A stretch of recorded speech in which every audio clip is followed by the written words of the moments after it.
Hello and welcome to the Christmas special for the Featuring Far Cotton podcast with me, Justine Sawford. And me, Justine Larter. We will be talking all things festive in Far Cotton and finding out when Christmas really starts for the people in our community. In my house, it doesn't really start until about mid-December, so our Christmas special is quite early. I have to agree, but for the sake of the podcast, we'll just go with it. So this week we took a walk around Far Cotton and asked people when Christmas really starts for them. I personally would start in October, but I'm not allowed to do that in my house. I'm a bit of a Grinch, but I think that's just because I work really hard through December. But come Christmas Day, I'm, a full-on elf. As soon as it gets cold, it's Christmas really, isn't it? Yeah, I think we started a bit of a debate there. Got lots of different responses. Well, we kicked off our festive week at Delapre Abbey with the Winter Light Trail, which was a beautiful 1 mile walk around the grounds and the woodland. 1 mile might seem like a long way, but the beautiful lights made it all worth it. It was a bit chilly though, don't you agree? Yeah, I feel like we had to wrap up really warm for that night, but it's the middle of November, what else did we expect? Yeah, what are we expecting? Anyway, here's some stuff from there. I run a business called Espresso. We sell luxury hot chocolates, as you can see in front of you, the lovely pictures. Coffees, lattes, cappuccinos, Americanos, and a few lovely cakes with mince pies. Why did I set it up? I've been in the business for many, many years, but I actually purchased the Airstream last year. So the Winter Lights Trial obviously is the Christmas event. It looks a lovely event. All the social media I've seen on the event from previous years. We were looking for a Christmas event, and this looked really the best of the best. But that wasn't the only event we went to at Delapre Abbey, was it, Jojo? No, we were there this weekend as well. Yeah, so on Sunday we went along to the festive fair. Now this did actually happen across Saturday and Sunday, but the two of us were only available on the Sunday, and it can't really be an unstoppable Featuring Far Cotton duo without the other. So both of us went along on Sunday. We gave in our £2 and our food item. I don't know what it was just supposed to be that we had to hand in some sort of food for a charity, which I thought was very, very sweet.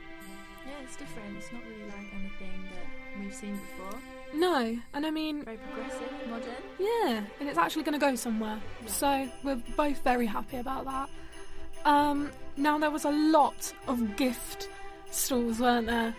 Both of us got in a bit of shopping done, didn't we? Yeah, always good to start your Christmas shopping early.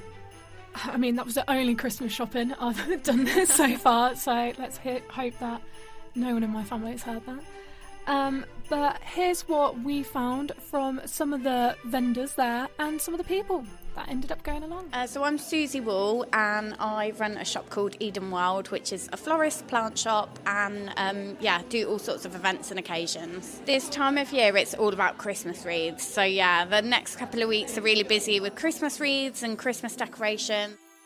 So my name is Amanda Gaydon and my stall is Hooker Gift.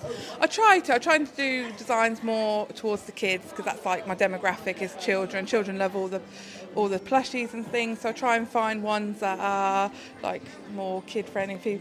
Kids are always like, oh my god, look how cute, so it's always aiming for that, but there is always little bits for the adults as well, because we all like a little cutesy thing, yeah. So my name is Danny, and I run Simply Sweetie, which is a confectionery pick and mix sweet stall.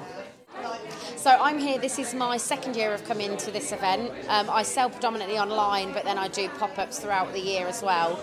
I really enjoyed coming here last year, so I decided to come back again. Well, today and this weekend, definitely the Christmas tree jars. They've gone like hotcakes, filled with lots of different kinds of pick and mix. But to be honest, as you can see, the stall is a little bit empty, so everything has been very popular this weekend. Well, if you did miss any of those events, do not worry, because there's plenty more coming up in Far Cotton. On Thursday the 28th of November and Saturday the 30th of November, you've got a wreath making workshop on St Leonard's Road at Cotton Buds Florist. I think that'd be quite fun, don't you think? Have you ever made a wreath before?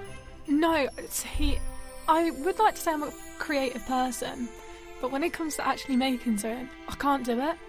I don't have the patience. No, nor do I'm not I. a very crafty person, but it looks like fun. It does. I feel like if we could actually make something, we might have to make one together in hopes that it actually does form an actual wreath and not look like a pile of leaves. Definitely. Well, if you're interested in that, visit their Facebook page at Cotton Buds Florists Northampton to book your slot. So if your day isn't already jam-packed after doing the wreath making on the 30th, there is going to be a charity Christmas fete at the rec centre from 10 until 4 for a charity called Teddy Steps, which is for a young boy who needs round-the-clock care. The family have already been given a load of different prizes for their different stalls and giveaways. They will also be having a little face painting area.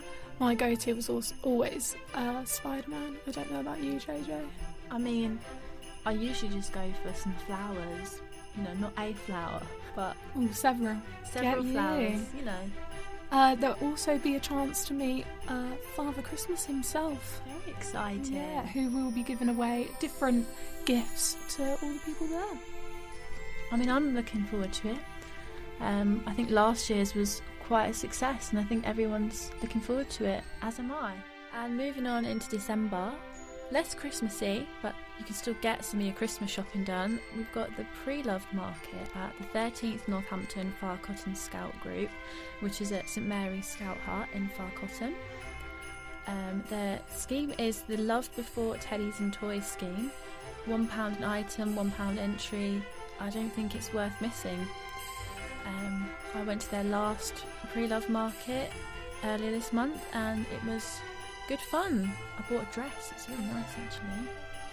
Yeah, I saw your photos of some of the cakes they had there. I was quite jealous because I wasn't able to go and I'm quite upset that I did miss out. So I feel like this is a chance for me to redeem myself and go along to this next one. Yeah, I'll see you there. So we've had this platform for a couple of months now. Did start in September and now obviously it's coming up to December. So we've had quite a few good stories. Kinde, one of our other journalists, who's currently not in the studio because she's out getting some recent stories because there's been a few flooding going on recently. So she's been getting all the goings on for us.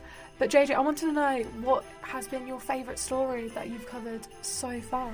Well, I think my favourite story, I can't really choose one. It's been really good fun actually, going out and getting local stories, meeting local people and just, you know, seeing new things and seeing what people get up to in the community. But definitely the clothes swap, as I mentioned earlier, it was great fun and the people there were lovely. It was just amazing and such a great community feel.